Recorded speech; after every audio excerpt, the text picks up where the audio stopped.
पहली मुलाकात और दोस्ती का जन्म। अमन और रिया एक छोटे से गांव के स्कूल में पढ़ते थे। दोनों की उम्र छोटी थी, लेकिन उनकी दोस्ती बहुत गहरी थी। स्कूल के पहले दिन ही अमन और रिया की मुलाकात हुई। धीरे धीरे उनकी दोस्ती इतनी गहरी हो गई कि दोनों एक दूसरे के बिना स्कूल जाने की सोच भी नहीं सकते थे। ये दोस्ती उनके दिलों में धीरे धीरे बचपन का सच्चा प्यार बन रही थी, जिसे वे दोनों समझ नहीं पा रहे थे। अमन और रिया की दोस्ती में मासूमियत के साथ शरारतें भी शामिल थीं। स्कूल के खेल के मैदान में दोनों मिलकर खूब मस्ती करते थे। कभी अमन रिया को चिढ़ाता, तो कभी रिया अमन को। लेकिन इन शरारतों में उनका बचपन का मासूम प्यार साफ झलकता था। उन दिनों दोनों के बीच का ये रिश्ता इतना पवित्र था कि वे इसे प्यार मानने की जगह सिर्फ एक दोस्ती समझते थे। समय के साथ अमन और रिया के बीच की दोस्ती और गहरी होती गई। लेकिन अब ये दोस्ती सिर्फ दोस्ती तक सीमित नहीं रही। रिया को एहसास हुआ कि वह अमन के बिना अधूरी है। अमन के बिना उसका दिन उदास बीतता और उसे इस बात का एहसास हुआ कि यह कोई साधारण दोस्ती नहीं, बल्कि बचपन का सच्चा प्यार है। लेकिन उसने इस बात को कभी जाहिर नहीं किया, क्योंकि उसे डर था कि कहीं उनकी दोस्ती खराब न हो जाए।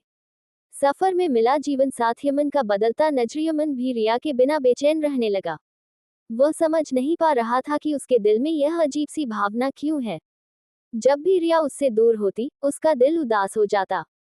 धीरे धीरे अमन को भी यह समझ में आ गया कि उसके दिल में रिया के लिए बचपन का सच्चा प्यार है।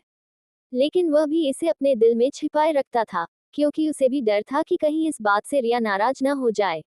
स्कूल की यादें और दोस्ती का गहरा होना। अमन और रिया का स्कूल का समय उनकी जिंदगी का सबसे खास दौर था। दोनों एक दूसरे के साथ हर पल को जीते थे। उनके बीच की यह गहरी दोस्ती धीरे धीरे बचपन का प्यार बनती गई।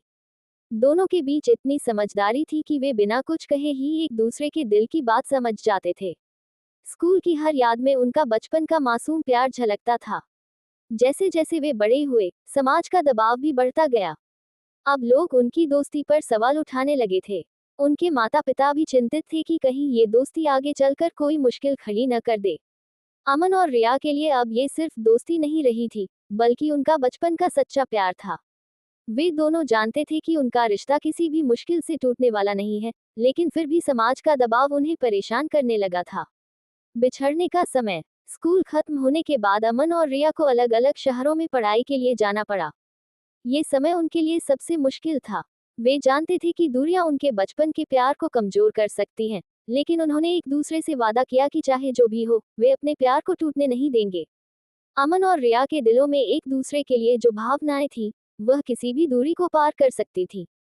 खतों में बसा प्यार। अलग अलग शहरों में रहने के बावजूद अमन और रिया ने एक दूसरे से संपर्क बनाए रखा। वे एक दूसरे को खत लिखते, जिनमें उनकी हर छोटी बड़ी बातें शामिल होती थी। उन खतों में उनका बचपन का सच्चा प्यार साफ झलकता था। खतों के जरिए वे अपनी भावनाओं को व्यक्त करते और एक दूसरे के करीब महसूस करते थे। उनकी यह प्रेम कहानी अब खतों के जरिए जीवित रही। समय बीतता गया और अमन और रिया के जीवन में कई उतार चढ़ाव आए, लेकिन उनका हर मुश्किल का सामना करता रहा। वे जानते थे कि उनका प्यार सच्चा है और किसी भी परीक्षा को पार कर सकता है। उन्होंने एक दूसरे से वादा किया था कि वे कभी भी एक दूसरे का साथ नहीं छोड़ेंगे, चाहे परिस्थितियां कैसी भी हों। फिर से मिलना। कई सालों बाद, जब अमन और रिया अपने अपने करियर में स्थिर हो चुके थे, वे फिर से एक दूसरे से मिले। यह मुलाकात उनके लिए बेहद खास थी, क्योंकि अब वे अपने बचपन के प्यार को खुलकर स्वीकार कर सकते थे। वे अब समझ चुके थे कि उनका यह मासूम प्यार समय के साथ और भी गहरा और मजबूत हो चुका है। दोनों ने मिलकर अपने रिश्ते को एक नई शुरुआत दी और अब उनका ये बचपन का सच्चा प्यार जीवन भर साथ रहने का वादा बन चुका था।